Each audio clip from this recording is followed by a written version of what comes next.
Hello everyone, welcome in this video. In this tutorial, I will show how we can use the new result limitation in the analytics widget.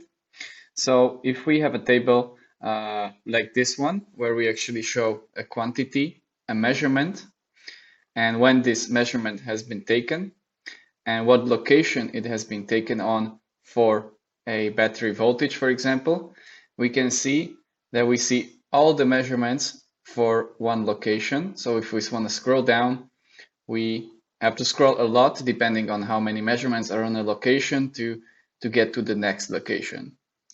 How the results limitation is useful is that we can set limits on how many measurements we would like to see per location.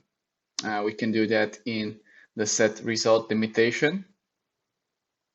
And here we can define a limit on how many queries should be taken for our filter. So let's say we want to show only the last measurement for each location, and we can set which column this limitation should be active on. So in this case, we only want one row per location name. And to get the latest measurement, we need to set our measured at to descending. If we set it to ascending, then we are going to see the oldest measurement. If we set this filter, we're going to show one measurement per location. Now we can see that there is only one measurement per location, which is the latest measurement. We can also show multiple measurements. So let's say we would like to see the last 5 measurements on the location. And this shows, for example, on this location, there are only 2 measurements. On the demo pole, we have 5 measurements, so we can see the latest 5 measurements.